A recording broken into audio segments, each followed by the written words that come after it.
हाय, hello, नमस्कार. Welcome back to my channel. कशा आहात सर्वजण? मजेत आणि मस्त ना? आम्ही पण खूप छान आहोत. स्वागत करते तुमचं माझ्या आणखी एका नवीन व्हिडिओमध्ये. तर उशीर न करता चला तर मग व्हिडिओला सुरुवात करू. आवडलं तर नक्की लाईक, कमेंट, शेअर करा. चॅनलवर नवीन असाल तर सबस्क्राईब करायला विसरू नका आणि व्हिडिओ स्किप न करता पूर्ण बघा.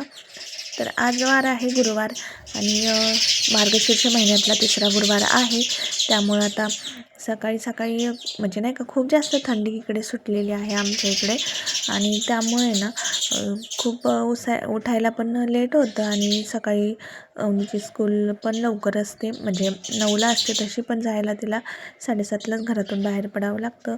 तरी पण आता खूप लवकर उठावं लागतं आम्हाला, कारण किती जरी तिचा टिफिन वगैरे सगळं आता दिलेलं आहे मी इथं आवरून. आणि गुरुवार असल्यामुळे केस पण धुतलेले आहेत आणि एवढी थंडी वाजते मग तर टिफिन वगैरे बनवून दिला त्यामुळे ना आणि कामं थोडंफार उरकत नाही मग आहेत पटपट सासूबाई सकाळी. पण आमच्या मदत करत असतात मला. जर नाही आवडलं तर मग थोडंफार काहीतरी करून देतात त्या पण. आणि जर लवकर उठले मी तर मग मीच करून देत असते तिचा टिफिन.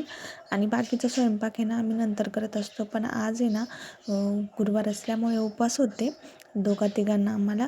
बाकीच्या आजी आणि अण्णांसाठी करायचं होतं स्वयंपाक, पण त्या अगोदर आहे ना मग मी आज रॅकचे काही डबे काढून घेतलेत, कारण मला घासून घ्यायचे. तर म्हटलं अशी काही कामं आपल्याला उपवास असतात आणि स्वयंपाक कमी असेल तर मग होत असतात. मग म्हटलं चला साफसफाई करून घ्यावा, म्हणून पूर्ण डबे घासून घेतले आता थोडेफार रिकामे करून.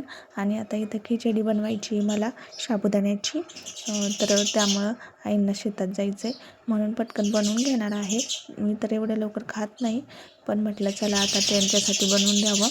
आणि शेंगदाणे आता भाजून घेते इथं सगळ्यात आधी. शेंगदाणे भाजून घेतले आणि बटाटा आता मला कापायचा होता, कारण खूप जास्त बटाटे खिचडीमध्ये आवडतात अवनीच्या पप्पांनासुद्धा.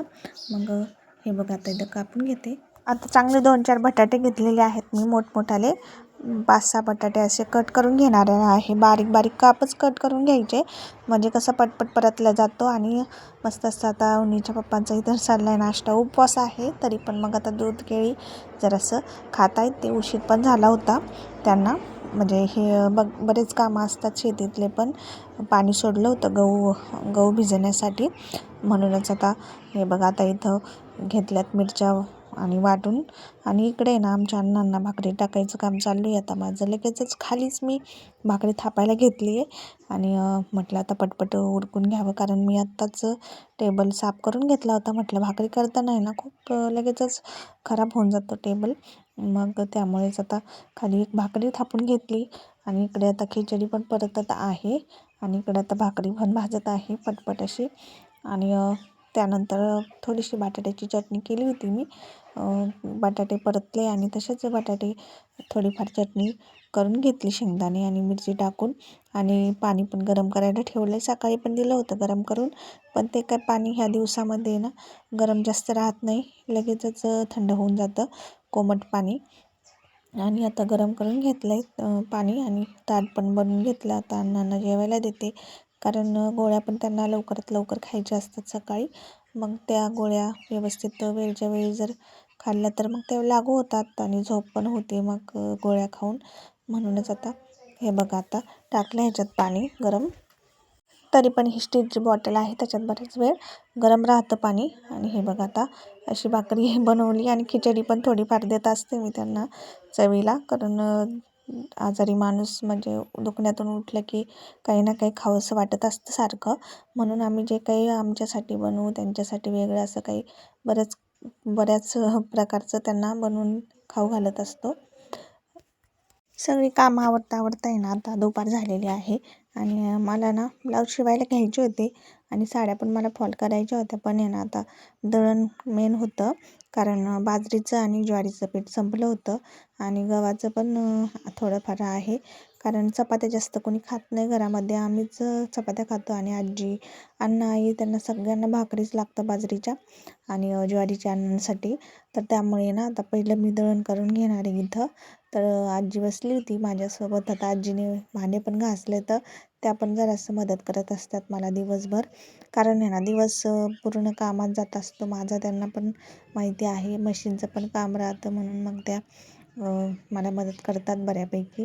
तर हे बघा आता इथं ना काल ट्रॅक्टरमध्ये ज्वारी वाळू घातली होती धुवून, कारण थोडीशी माती होती त्याच्यामध्ये आणि त्याच्यामुळं धुवून घेतली. आता एकदम स्वच्छ अशी ज्वारी तयार झालेली आहे, सुकलेली पण आहे आणि त्याच्यामध्ये काही कचरा नाही. आता फक्त बाजरीचं दळण करून घेतलं आणि आता मोजून आपल्याला दळायला द्यायचं होतं अवनीच्या पप्पांकडं. पण म्हटलं आता चला पटपट असं मोजून घेते. दुपारचा टाईम होता, ते काय आत्ता जाणार नव्हते. थोड्या वेळाने अवनीला जेव्हा घ्यायला जातील स्कूलमधून येईल अवनी, त्या टायमाला मग ते पीठ आणायला जातील दळून. मग हे बघा आता बाजरीचं तर मी मोजून टाकलेलं आहे ह्या गोणीमध्ये. आता तिकडं ज्वारीचं पण राहिलेलं आहे, पण खाली ना चाळून अशा थोडीशी बाजरी राहिली होती चांगली आणि वरची आता काढून घेतली आहे आणि थोडीशी निवडून मी टाकून दिली आता त्याच्यामध्ये. आणि ना ज्वारी पण आता मोजून घेत आहे इथं.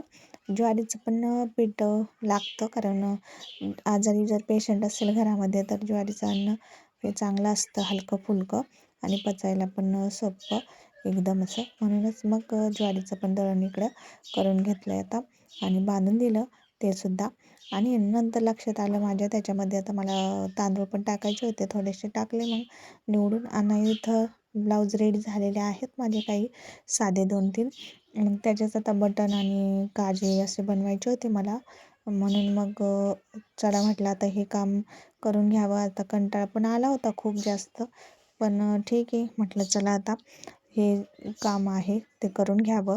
कारण एकदा असले छोटे कामं मागं पडले ना ते राहून जातात. मग त्या वेळेला गडबड होती, मग कस्टमर येतात, मग कधी आपण हुक लावणार आणि कधी काजे बनवणार, कधी बटणं लावणार.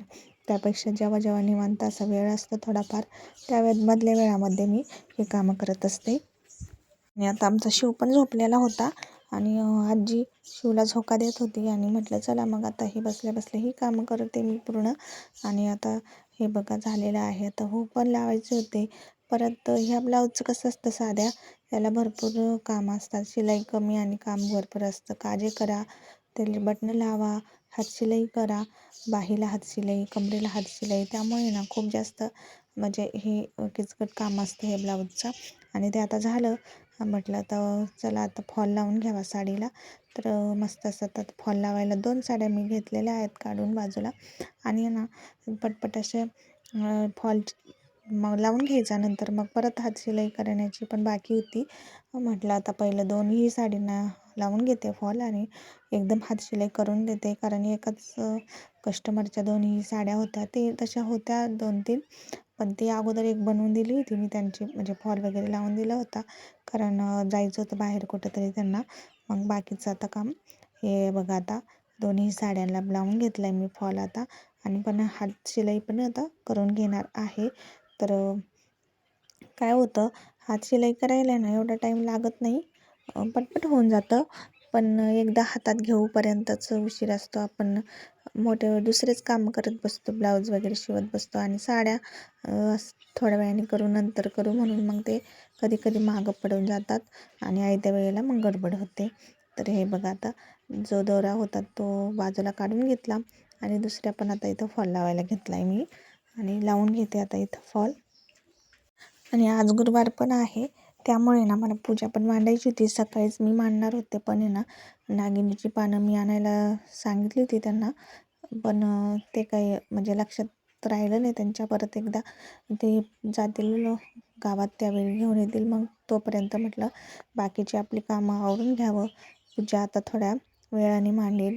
मग एकदम संध्याकाळच्या टायमिंगला मी आता सगळी कामं झाली माझी आणि घर वगैरे सगळं पुसलं होतं मी सकाळीच, कारण म्हटलं सकाळी पूजा मांडल, पण सकाळी काही जमलंच नाही. आता हे बघा इथं संध्याकाळचा टाईम आहे. शिव आणि माझी इथं मस्ती किचनमध्ये चालली. जरासं छान असा चहा पण ठेवला इथं, कारण शिवला दूध प्यायचं होतं आणि आजीला पण चहा प्यायचा होता. म्हटलं चला आता चहा ठेवून घ्यावं आधी. आणि हे बघा इथं चहा पावडर, साखर आता टाकून घेते. शिव आमचा कसं संध्याकाळच्या टायमिंगला त्याला दूध प्यायची सवय आहे, तर तो टायमिंगला बरोबर रडत बसतो. आणि हे जे डबे सगळे घासून ठेवले होते मी, ते पण मला आता शेड करायचे आहेत, कारण सगळे तसेच होते. कामाच्या रड्यात फक्त सुकून घरात आणून ठेवले होते फक्त, आणि बाकी सेट करायचं सगळं राहून गेलं. आणि नंतर आता पूजेचा टायमिंग, तर हे बघा आता इथं पूजा मांडायचं काम चालू आहे माझं. आणि नारळ पण नव्हतं घरामध्ये, तर मिस्टरांना म्हटलं जा नारळ घेऊन या एक झाडाचं तोडून. तर 1-2 नारळ तोडले, खाली पडले, तर फुटून गेले ते आणि त्यामध्ये भरपूर असं पाणी निघालं. असे 2-3 वेळा झालं. मग नंतर तिसऱ्या वेळेला त्यांनी नारळ आणून दिलं मला आणि मग अशी छान अशी पूजा चालली आता इथं माझी. तर गुरुवारचा तिसरा गुरुवार आहे. तर आता एकच राहिला आहे शेवटचा गुरुवार. तर आता मस्त अशी पूजा आणि प्रसन्न वाटत होतं, छान वाटत होतं. गुरुवारचा दिवस होता, पण अगदीच एवढी कामं असून पण फ्रेश वाटत होतं उपवास असूनसुद्धा. तर तेल आता टाकून घेतलं आहे मी ह्याच्यामध्ये. तेलाचा डबा देवाचा वेगळा असतो ना, प्रत्येकाचाच असतो. तर ते तेल वेगळंच देवासाठी ठेवायला पाहिजे. आणि खाली समई पण लावून घेतली आणि एक छोटासा दिवा लावून घेतला. आणि वरच्या दिव्याची पण पूजा करायची असते. दिवा लावून घ्यायचा, दिवाला हळदी कुंकू वाहायचं, अक्षदा असतील तर त्या वाहून घ्यायच्या आणि मस्त अशी दिव्याची आधी पूजा करायची. गणपती बाप्पांची सुद्धा पूजा करून घ्यायची, कारण दिव्याला साक्षी ठेवूनच आपल्याला सगळी काही पूजा करून घ्यायची असते दिव्याच्या साक्षीने. म्हणून सगळ्यात आधी दिवा लावून घ्यायचा आणि बाकी नंतर पूजा करून घ्यायची. तर पूजा करता करता मस्त असं अभंग म्हणत होते मी छान असा. तर तो मी शॉर्ट व्हिडिओला अपलोड केलेला आहे, तर बघितला नसेल तर नक्की जाऊन बघा. आवडला तर नक्की लाईक शेअर करा आणि चॅनलवर जर नवीन असाल तर सबस्क्राईब करायला विसरू नका. आणि आजचा हा व्हिडिओ कसा वाटला नक्की कमेंट करून सांगा. भेटू अशाच नवीन व्हिडिओसोबत. तोपर्यंत सर्वांना बाय बाय. श्री स्वामी समर्थ.